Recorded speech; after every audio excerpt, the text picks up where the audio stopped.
Comenzamos Quienes Quieren a través de Diamante FM 98.7 y TNU. Gustavo Vanescayán, que le habla de salud. Le agradezco una vez más. Junto a nosotros compartiendo este programa del día de hoy. Recibimos al presidente de ANCAP, José Colla. Gracias por estar en Quienes Quieren. No, gracias a ti, Gustavo, por la invitación y bueno, con mucho gusto compartimos este rato contigo. Hace pocos meses que es presidente de ANCAP, por relativamente pocos meses. ¿Qué se propuso al asumir? Bueno, nosotros asumimos en realidad a fines de octubre del año pasado y una de las propuestas principales fue darle continuidad al plan de ANCAP, el plan estratégico de ANCAP, que viene desarrollándose ya desde hace unos 10 años, renovándose constantemente obviamente y actualizándose, pero bueno, desde ese momento suelo decir que la década última de ANCAP ha sido una de las 3 décadas más importantes de la empresa en términos de desarrollo, y ese plan estratégico fue muy ambicioso, fue y ha sido ejecutado y está en ejecución todavía porque hay algunas inversiones que nos quedan por terminar, pero el plan fue básicamente durante todo este año 2014 concretar el resto, digamos, de las inversiones que estaban en marcha. En algún caso, como el caso de la desulfurizadora en la refinería, que si bien había sido inaugurada el año anterior, hubo que hacer todo el proceso de instalar los nuevos combustibles en las estaciones de servicio, y eso fue a partir de marzo, abril de este año. Eso fue para sacar el azufre de las naftas. Exactamente, de las naftas y del gasoil. Y además tener una unidad que vende azufre a una empresa uruguaya que deja prácticamente de importar el 50% y nos compra a nosotros el 100% del azufre que se produce en la refinería. Entonces, este año ha sido un año de concreciones, básicamente del plan de continuidad de la estrategia que ANCAP venía desarrollando desde hace ya mucho tiempo. Así también inauguramos a mitad de año las plantas de cemento. Hay inversiones muy importantes en el área de cemento. A mí me gusta poder conversar sobre la totalidad de las inversiones que hace ANCAP, porque muchas veces nos identifican, y está bien que sea así, con las naftas, con los combustibles exclusivamente, y creo que ANCAP es muy rica en los negocios que tiene y es muy importante en las industrias pesadas que maneja. El cemento es una de ellas. El cemento al que le agrego la cal, además, porque la cal que tiene un desarrollo en el este del país, especialmente en 33, un departamento que de alguna manera necesitaba también y necesita inversiones nacionales que hagan un desarrollo de la zona un poco más amplio de lo que ha sido tradicionalmente la cuenca arrocera, y creo que con ese programa de la cal en 33 hemos logrado también un desarrollo local bien interesante. Pero ANCAP además es exploración de petróleo, además es petroquímica en la Argentina, bueno, alcoholes por supuesto, alure especialmente, y los biocombustibles sin lugar a duda. Pero es un montón de cosas que se han ido de alguna manera concretando a lo largo del año y que efectivamente pudimos inaugurar en el correr de este año, y que todavía aún nos quedan algunas cosas para hacer, fundamentalmente ligadas al cemento. Usted habla de exploración de petróleo, llama a Uruguay en la ronda 2, que esto es las convocatorias que ANCAP está haciendo para que diferentes empresas privadas estén trabajando en ver si hay o no petróleo. ¿Está pintando bien? ¿Podemos decir que Uruguay va a tener petróleo propio? Sí, yo digo que está pintando muy bien. En el Uruguay y en la historia de ANCAP en sus 83 años, obviamente que hubo una historia de exploración petrolera en el Uruguay que fue básicamente muy puntual y muy enfocada en cada una de las oportunidades que se hizo, pero hubo unos 30 años, unos 40 años donde prácticamente no se hizo ningún tipo de exploración petrolera en el Uruguay. Y creo que esta última década, o dentro de esta última década, esta actividad de la exploración petrolera ha tenido varias cosas importantes. La primera y principal es la definición de que en el Uruguay vamos a explorar petróleo sistemáticamente, de manera tal que ese sistema petrolero que se está buscando al final nos dé la respuesta concreta a la que tú hacías referencia, si tenemos petróleo o no tenemos petróleo, y o gas asociado a eso. Y creo que eso es muy importante porque por primera vez, definitivamente en el Uruguay vamos a poder respondernos a esa pregunta. Lo que no podemos asegurar es cuándo en el tiempo. Tenemos ya 5 o 6 años. Pero la convicción es que hay petróleo. Las informaciones que se han ido agregando y acumulando a lo largo del tiempo. O sea, hay mucha más información que antes ahora. Muchísimo más información.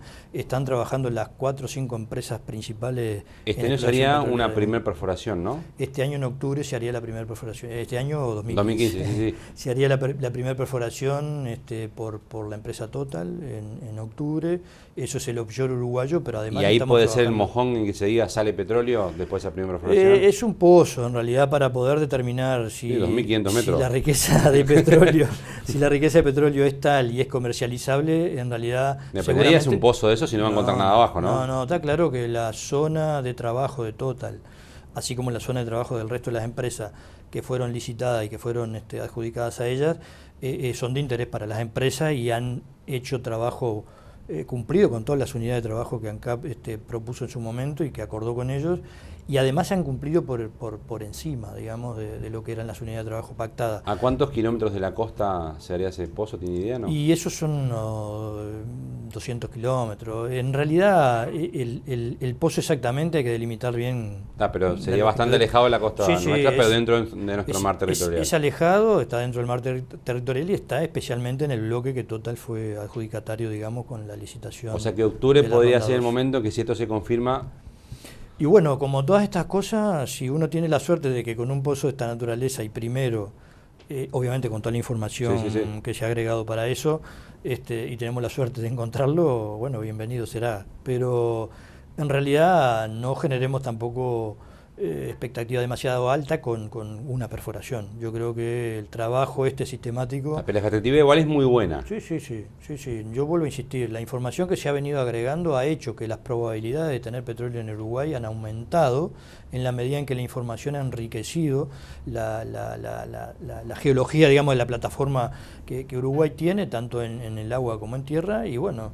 Y eso nos pone, de alguna manera, más optimistas que al principio. Uruguay es una cuenca de frontera que en general se dice en el mundo petrolero que es de alto riesgo para hacer exploración. Pero tenemos las 4 principales empresas del mundo en exploración, que las tenemos acá, que están trabajando muy bien y que, como tú decías, no van a hacer algo porque sí. Obviamente que son empresas que asumen riesgo, eso está claro, y lo asumen acá en Uruguay como en el mundo, como en el resto del mundo. Pero bueno, acá, además recientemente se han asociado, que creo que también es un hito bien interesante para el Uruguay, que haya 4 o 5 empresas internacionales de primer nivel asociadas como empresas petroleras uruguayas explorando en el Uruguay. O sea que quien nos está escuchando dice, bueno, supónganse que en octubre se confirma, sale todo bárbaro, encontramos petróleo, bajan las naftas entonces. Esa es la pregunta. Baja el supergas, esa es la pregunta, baja todo. Esa es la pregunta clásica, la nafta y el gasoil vamos a bajar ahora después de la segunda semana de enero, así que seguramente cuando encontremos petróleo, lo principal que el Uruguay tiene que pensar, ya no solo ANCAP, obviamente, porque esta es una iniciativa donde ANCAP es el principal instrumento, pero es una iniciativa nacional. Pero en Venezuela no vale nada la nafta. Tienen petróleo y vale nada. En Venezuela no vale nada, pero en Noruega es el precio más caro del mundo. Y los noruegos también tienen petróleo. Pero no está en Mercosur, Noruega, ¿no? No está. De todas formas... ¿Pero estaría un esquema parecido al de Venezuela si encontramos petróleo? No, el esquema, yo creo que el modelo que el Uruguay se debe dar como país con hidrocarburo debería ser...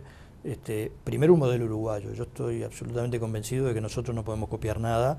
Creo que tenemos que tomar ejemplos de los buenos ejemplos que hay en el mundo sobre este tema, y de esos buenos ejemplos las cosas que en realidad al Uruguay le pueden servir y le puede importar. Por ejemplo, Noruega. Ese es un buen ejemplo para tomarlo como referente, digamos, de un mundo que le cambió la vida a los noruegos básicamente hace 40 años atrás. ¿Pero por qué no bajar el precio?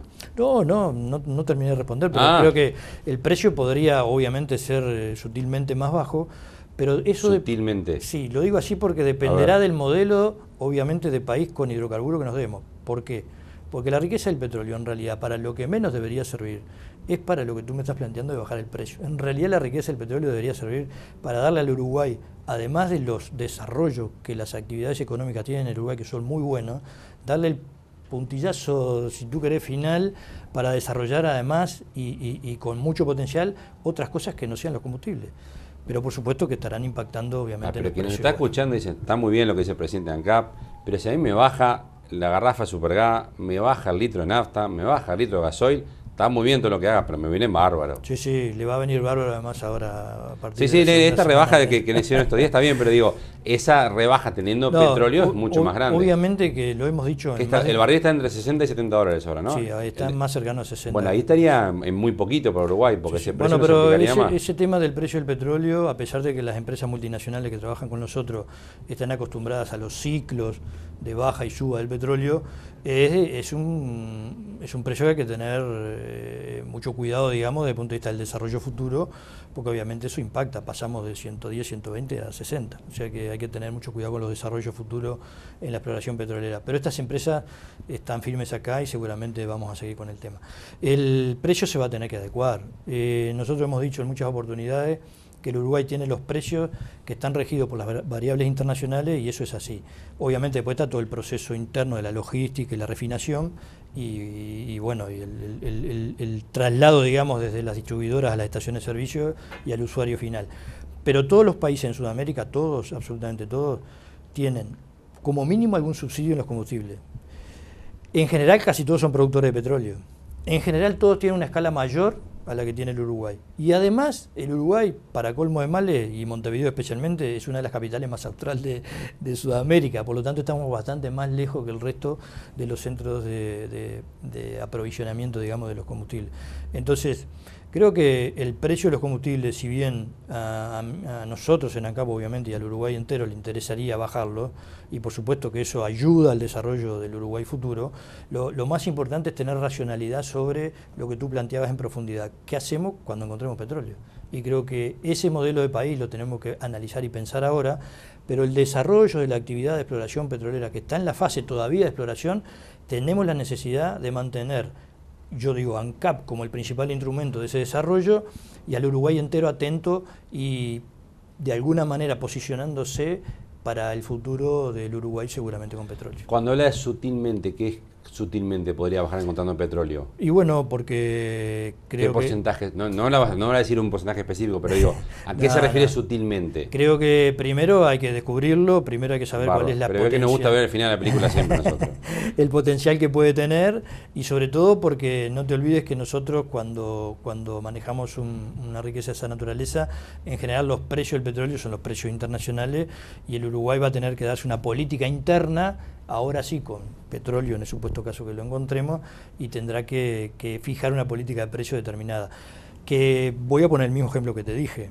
Los extremos, tú lo dijiste, Venezuela tiene un precio que casi es cero, sí, claro. y Noruega tiene un precio que está en los $2 y pico por cada litro de combustible. Nosotros estamos en unos 60, unos 70 promedio, digo, en general de los combustibles más principales del Uruguay.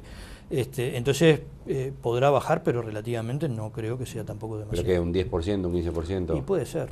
No mucho más que eso, o sea, no hay que soñar que nos vamos a porcentajes más bajos que eso. No, porque creo que la política de estabilidad y de desarrollo de esta riqueza en el Uruguay, vuelvo a decirte lo mismo, no debería estar asociada 100% con los combustibles, debería estar mucho más asociada con otras actividades económicas del Uruguay y otro desarrollo que el Uruguay tiene que tener, incluso hasta en la educación. Digo, por decirte por ponerte usted dice usar el dinero para otras cosas. Exactamente. ¿Le invito a una pausa? Cómo no, muchas gracias. Continuamos a partir de la misma Quién es quién con el presidente ANCAP, José Coya.